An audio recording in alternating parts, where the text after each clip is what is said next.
Buonasera, buonasera a chi ci ascolta da casa, buonasera a noi che siamo tutti qui in sala. Questa sera, affrontando il capitolo 28 degli Atti, l'ultimo capitolo degli Atti degli Apostoli, scopriremo che Roma è veramente caput mundi, ed è questo uno dei titoli che potremmo dare, e come sottotitoli potremmo dare ospitalità maltese, il primo sottotitolo. Il secondo sottotitolo che potremmo dare è benvenuti in Italia, poi spiegheremo perché tutti questi sottotitoli, e lottare per il Vangelo è l'ultima considerazione che faremo con la lettura naturalmente del capitolo numero 28. Siamo in diretta da via Croazia 14 Udine per chi ci seguisse e non ci conoscesse, dove svolgiamo anche il nostro culto ogni domenica mattina alle 10. Veniteci a trovare. Vogliamo cominciare questa riunione con una preghiera.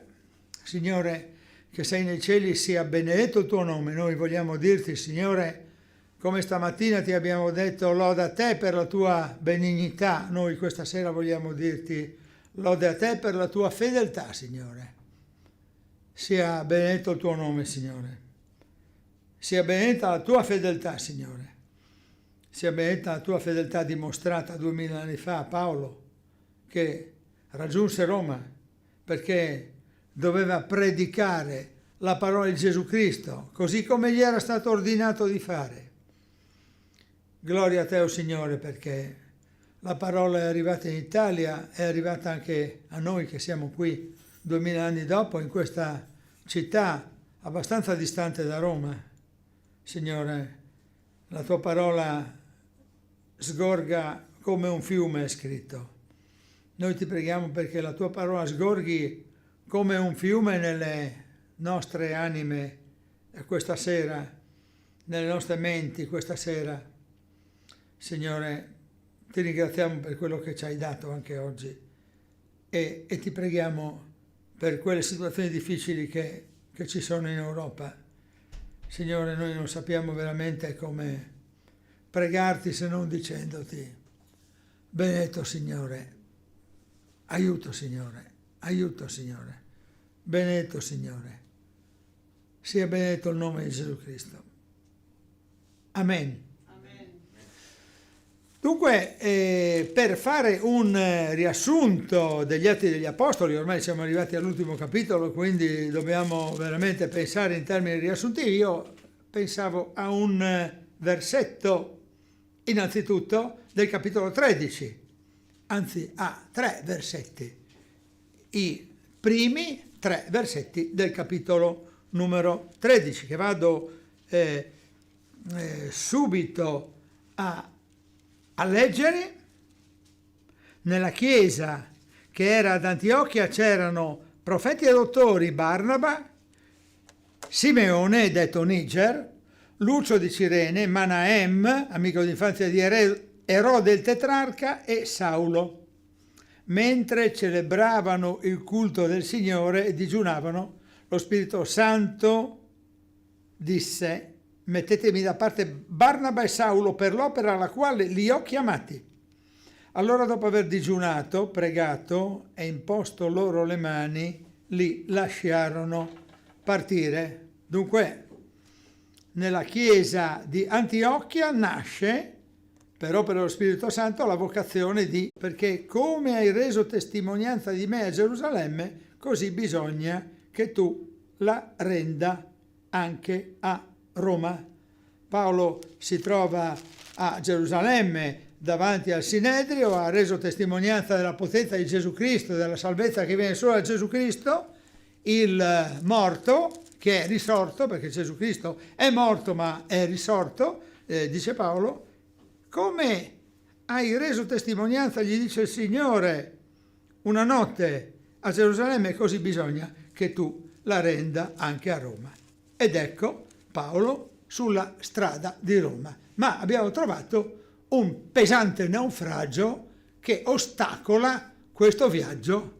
Ma questo naufragio è comunque un naufragio che farà vedere come lo Spirito Santo continua ad agire anche quando noi ci troviamo nelle difficoltà. Abbiamo dato venerdì scorso l'immagine di un naufragio che qualche volta è anche una difficoltà estrema dal punto di vista spirituale. Noi possiamo naufragare anche dal punto di vista spirituale, ma il Signore Gesù ci aiuta affinché il nostro naufragio sia sempre parziale, mai totale. Se lo chiediamo a Lui in preghiera, il nostro naufragio troverà un approdo. E a questo punto leggo proprio il capitolo numero 28, che ci fa vedere dopo il naufragio l'approdo in un'isola particolare, che è l'isola di Malta, e quindi la ripartenza degli apostoli potremmo dire guidati in un certo senso, anche se Paolo era un prigioniero, per Roma, e il benvenuto che veramente riceve in Italia dalle popolazioni meridionali Paolo l'Apostolo. Capitolo 28 dunque. Dopo essere scampati, riconoscemmo che l'isola si chiamava Malta. Gli indigeni usarono verso di noi bontà non comune, infatti ci accolsero tutti intorno a un gran fuoco acceso a motivo della pioggia che cadeva e del freddo. Mentre Paolo raccoglieva un fascio di rami secchi e li poneva sul fuoco, ne uscì fuori una vipera, risvegliata al calore, e gli si attaccò alla mano. Quando gli indigeni videro la bestia che gli pendeva dalla mano, dissero tra di loro: certamente quest'uomo è un omicida, perché, pur essendo scampato dal mare, la giustizia non lo lascia vivere. Ma Paolo scossa la bestia nel fuoco, non ne patì alcun male. Ora essi si aspettavano di vederlo gonfiare o cadere morto sul colpo, ma dopo aver lungamente aspettato, vedendo che non gli avveniva nessun male, cambiarono parere e cominciarono a dire che egli era un dio. Nei dintorni di quel luogo vi erano dei poderi dell'uomo principale dell'isola, chiamato Publio, il quale ci accolse amichevolmente e ci ospitò per 3 giorni. Il padre di Publio era a letto colpito da febbre e da dissenteria. Paolo andò a trovarlo e dopo aver pregato gli impose le mani e lo guarì. Avvenuto questo, anche gli altri che avevano delle infermità nell'isola vennero e furono guariti. Questi ci fecero grandi onori e quando salpammo ci rifornirono di tutto il necessario. 3 mesi dopo ci imbarcammo su una nave alessandrina recante l'insegna di Castore e Polluce, la quale aveva svernato nell'isola. Approdati a Siracusa, vi restammo 3 giorni. Di là, costeggiando, arrivammo a Reggio. Il giorno seguente si levò un vento di scirocco e in 2 giorni giungemmo a Pozzuoli. Qui trovammo dei fratelli e fummo pregati di rimanere presso di loro 7 giorni. E dunque giungemmo a Roma. Ora i fratelli, avute nostre notizie di là, ci vennero incontro sino al Foro Appio e alle 3 taverne. E Paolo, quando li vide, ringraziò Dio e si fece coraggio. E quando entrammo a Roma, il centurione consegnò i prigionieri al prefetto del pretorio. A Paolo fu concesso di abitare per suo conto con un soldato di guardia. 3 giorni dopo Paolo convocò i notabili fra i giudei e quando furono riuniti disse loro: fratelli, senza aver fatto nulla contro il popolo né contro i riti dei padri, fui arrestato a Gerusalemme e di là consegnato in mano dei Romani. Dopo avermi interrogato, essi volevano rilasciarmi, perché non c'era in me nessuna colpa meritevole di morte. Ma i giudei si opponevano e fui costretto ad appellarmi a Cesare, senza però avere nessuna accusa da portare contro la mia nazione. Per questo motivo, dunque, vi ho chiamati per vedervi e parlarvi, perché è a motivo della speranza di Israele che sono stretto da questa catena. Ma essi gli dissero: noi non abbiamo ricevuto lettere dalla Giudea sul tuo conto né è venuto qui alcuno dei fratelli a riferire o a dir male di te, ma desideriamo dire da te quel che tu pensi, perché quanto a questa setta ci è noto che dappertutto essa incontra opposizione. E avendogli fissato un giorno, vennero a lui nel suo alloggio in gran numero, ed egli dalla mattina alla sera annunziava loro il regno di Dio, rendendo testimonianza e cercando di persuaderli per mezzo della legge di Mosè e per mezzo dei profeti riguardo a Gesù. Alcuni furono persuasi da ciò che egli diceva, altri invece non credettero. Essendo in discordia tra di loro, se ne andarono, mentre Paolo pronunciava quest'unica sentenza.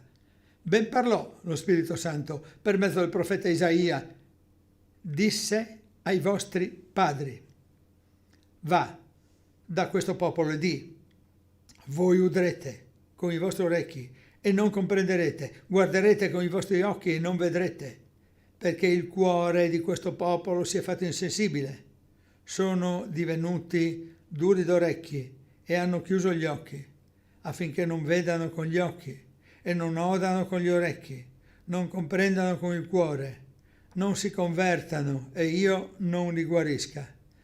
Sappiate dunque che questa salvezza di Dio è rivolta alle nazioni, ed esse presteranno ascolto. Quando ebbe detto questo, i giudei se ne andarono, discutendo vivamente tra di loro. E Paolo rimase 2 anni interi in una casa, da lui presa in affitto, e riceveva tutti quelli che venivano a trovarlo, proclamando il regno di Dio e insegnando le cose relative al Signore Gesù Cristo con tutta franchezza e senza impedimento.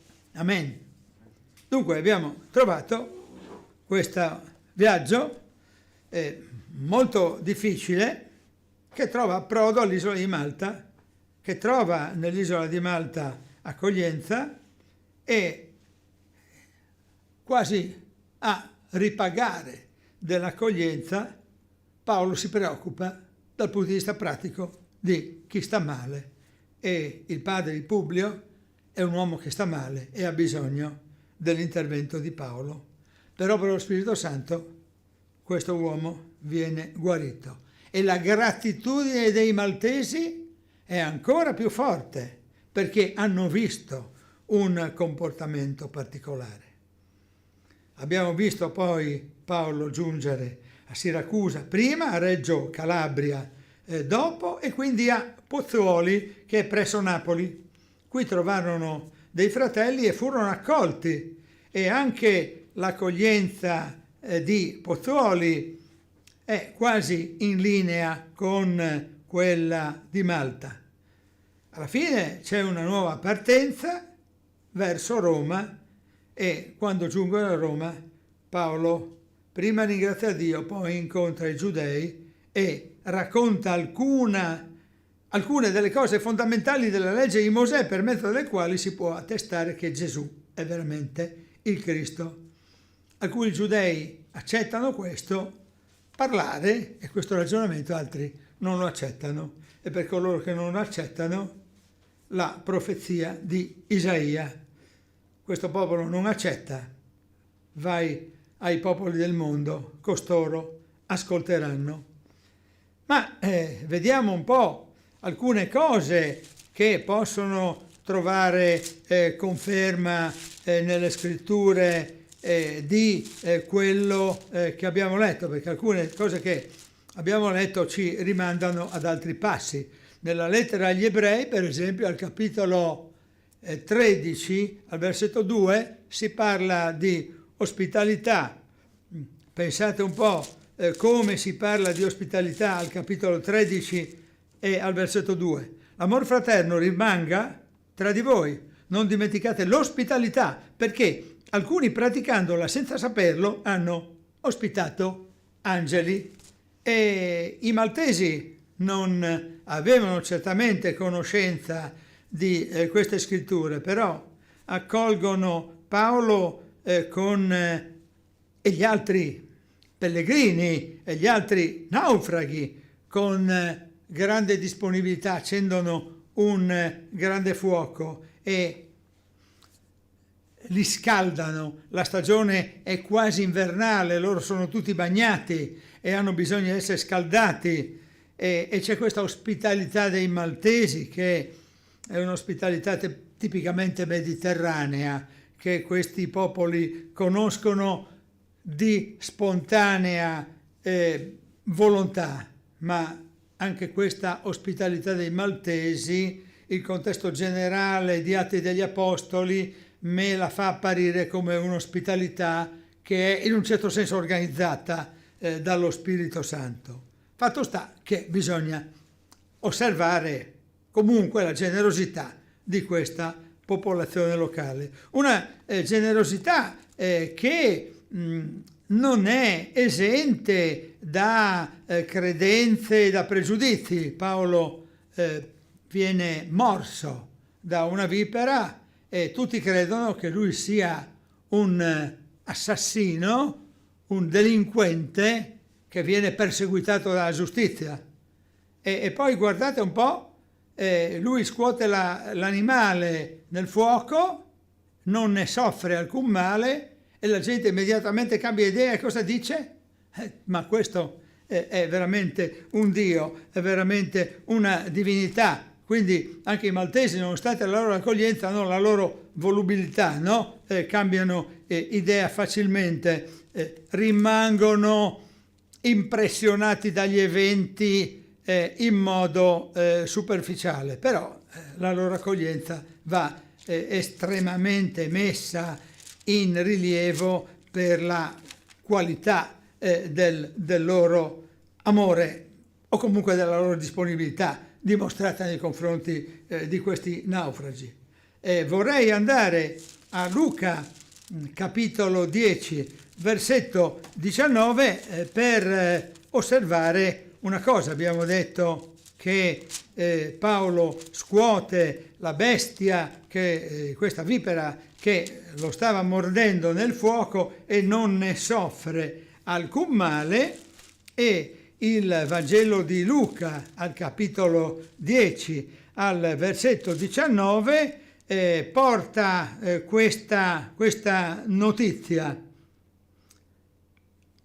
Ecco, io vi ho dato il potere di camminare sopra serpenti e scorpioni e su tutta la potenza del nemico.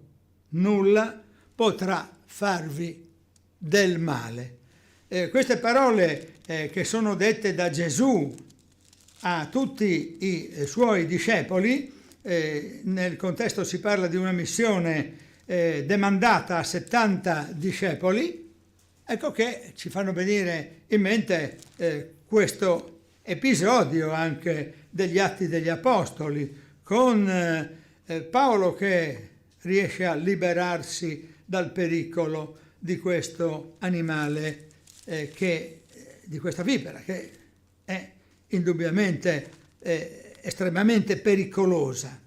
Gli Atti al capitolo 14, ai versetti 11 e 12, poi ci fanno venire in mente quello che Paolo aveva vissuto già in un altro territorio. Andiamo al capitolo 14, ai versetti 11 e 12, ci troviamo nella città di Listra e sentite un po' che cosa succede. La folla, veduto ciò che Paolo aveva fatto, alzò la voce dicendo in lingua licaonica: gli dei hanno preso forma umana e sono scesi fino a noi, e chiamavano Barnaba Giove e Paolo Mercurio, perché era lui che teneva il discorso. E addirittura succede che il sacerdote di Giove vuole all'entrata della città offrire un omaggio di lode e insomma un sacrificio per questi due dei, e loro naturalmente mettono in evidenza: noi non siamo dei, siamo uomini come voi. Vedete la volubilità, no, della folla, che cambia facilmente idea. Qui a Listra era accaduto che uno zoppo, un malato alle gambe, era stato guarito da Gesù Cristo per opera di Paolo, che aveva fissato gli occhi su di lui e che lo aveva guarito dicendogli semplicemente alzati in piedi, e lo aveva guarito nel nome di Gesù Cristo, ed è stato confuso lui con Barnaba per due divinità pagane. Anche qui a Malta succede che Paolo viene confuso, viene qualificato come una divinità, perché è stato morso da questa vipera, ma non è morto, anzi non ne soffrì alcun male. Andiamo ancora ad esaminare altri brani della scrittura. Andiamo in Seconda Corinzi al capitolo 6 e troviamo tra i versetti 4 e 10 queste parole: ma in ogni cosa raccomandiamo noi stessi come servitori di Dio con grande costanza nelle afflizioni, nelle necessità, nelle angustie, nelle percosse, nelle prigionie, nei tumulti, nelle fatiche, nelle veglie, nei digiuni, con purezza, con conoscenza, con pazienza, con bontà, con lo Spirito Santo, con amore sincero, con un parlare veritiero, con la potenza di Dio, con le armi della giustizia a destra e a sinistra, nella gloria e nell'umiliazione, nella buona e nella cattiva fama,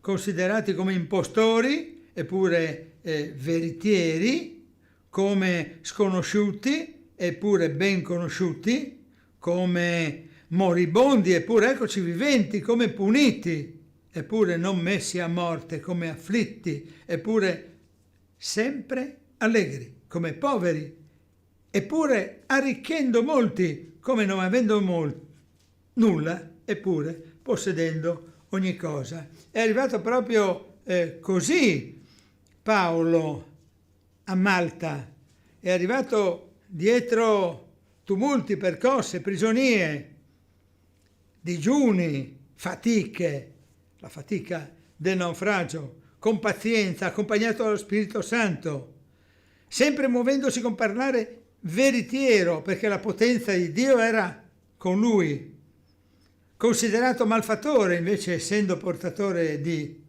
buone notizie. Sembrava dovesse morire anche a causa di questa puntura, di questo animale terribile, eppure eccolo vivente. Sembrava messo a morte, e invece eccolo vivo più che mai.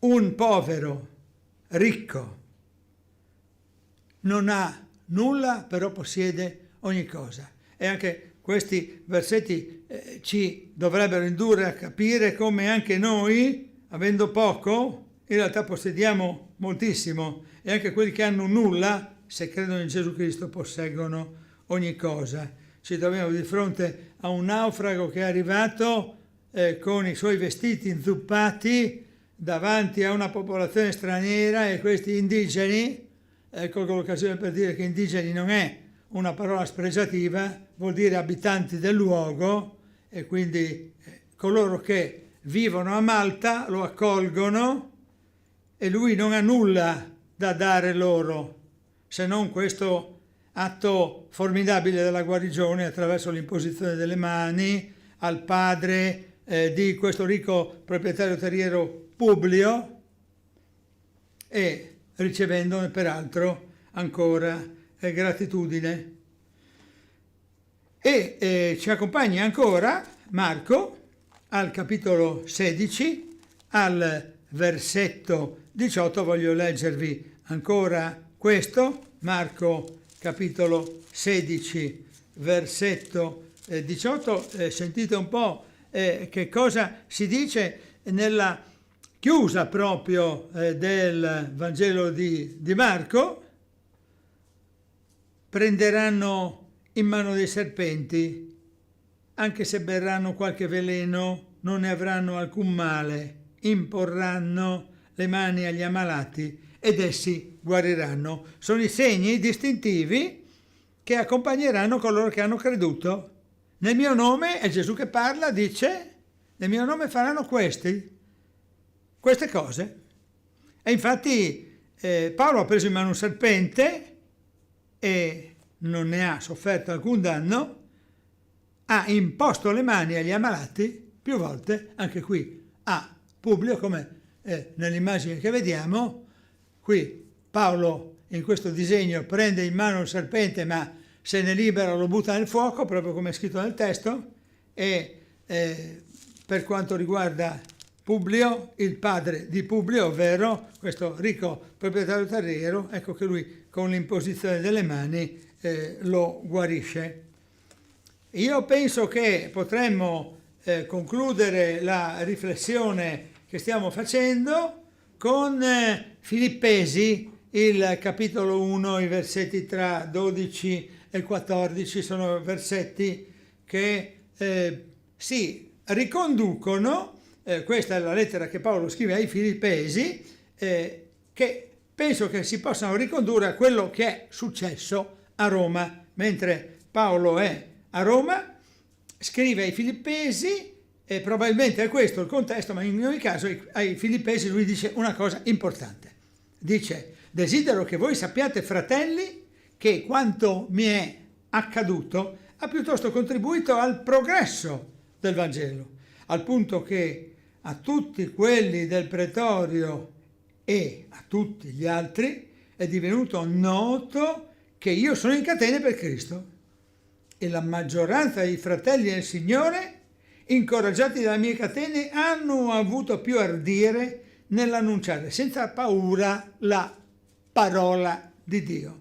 Dunque, sappiate, fratelli, desidero che voi sappiate proprio che quello che mi è accaduto ha contribuito al progresso del Vangelo. Sono stato fermato dal Sinedrio a Gerusalemme, sono stato imprigionato, sono stato quasi ridotto ad essere condannato a morte, sono riuscito, appellandomi a Cesare, ad uscire da Gerusalemme, sono andato a Roma e adesso a Roma tutti si sono accorti che è diventato noto a tutti che io sono in catene per Cristo.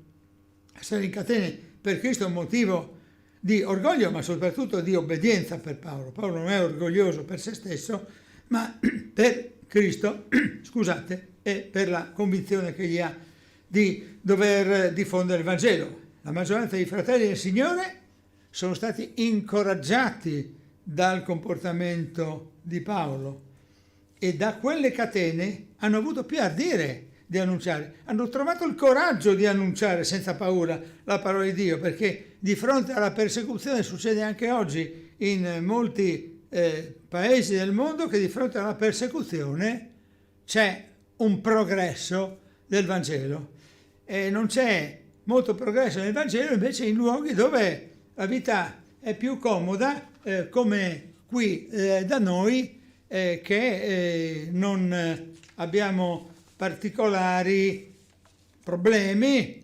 per andare in sala, per recarci alla riunione e magari qualche volta le sale sono vuote o comunque parzialmente vuote e non ci sono problemi nemmeno dal punto di vista tecnologico, perché anche i poveri ignoranti come me riescono con pochi tocchi al computer a collegarsi, eppure ancora c'è qualcuno che non si collega, che non sente quest'urgenza di condividere con altri la parola. E allora ecco che le parole di Paolo potrebbero essere veramente di incoraggiamento, nel senso che le sue catene hanno dato modo e veramente ardire è una voce verbale che vuol dire hanno dato veramente coraggio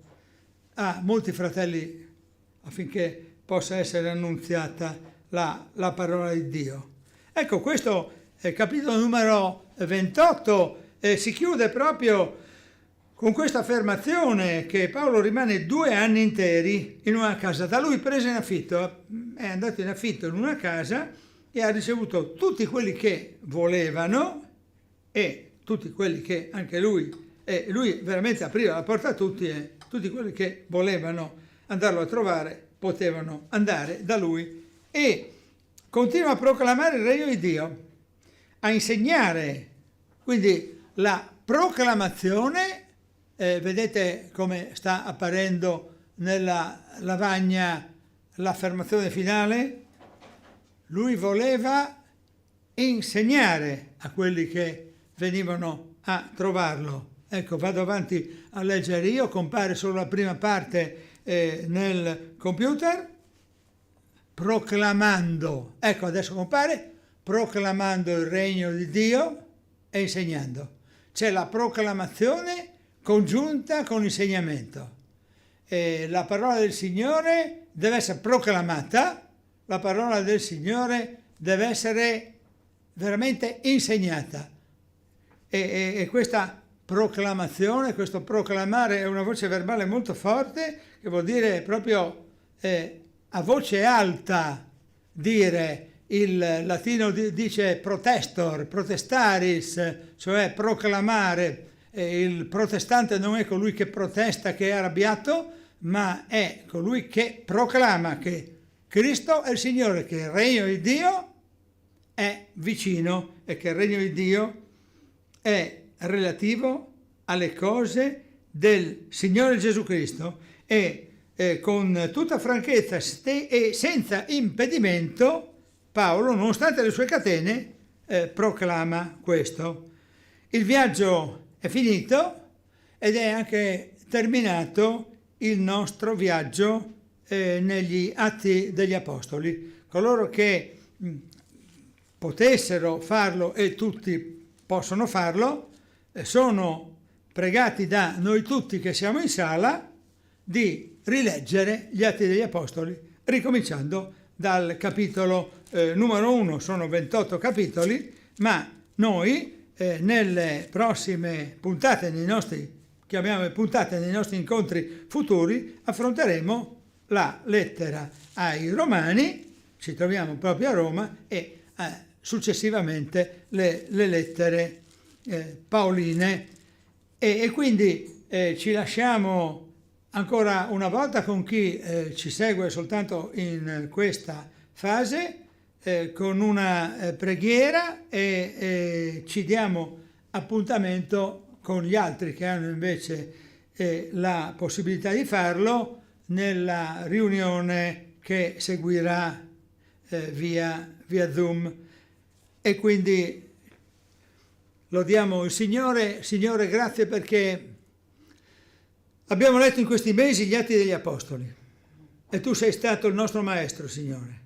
Nessuno di noi è stato maestro, ma lo Spirito Santo è stato il nostro maestro, Signore. Lode a te per lo Spirito Santo, perché tu hai detto: io me ne vado, ma vi lascio un consolatore. Questo consolatore, lo Spirito Santo, verrà, e lui è venuto e ha letto insieme a noi, Signore.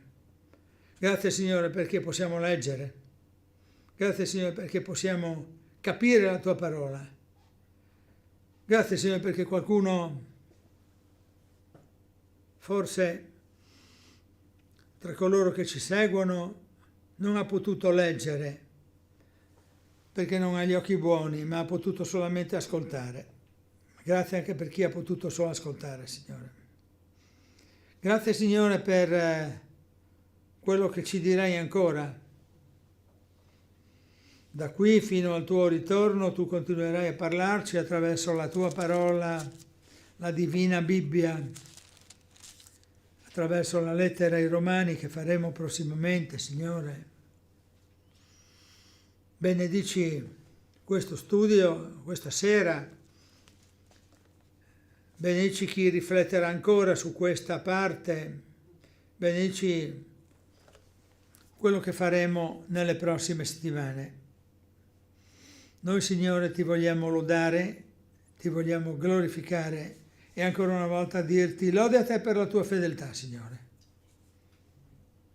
Nel nome di Gesù Cristo ti lodiamo. Amen.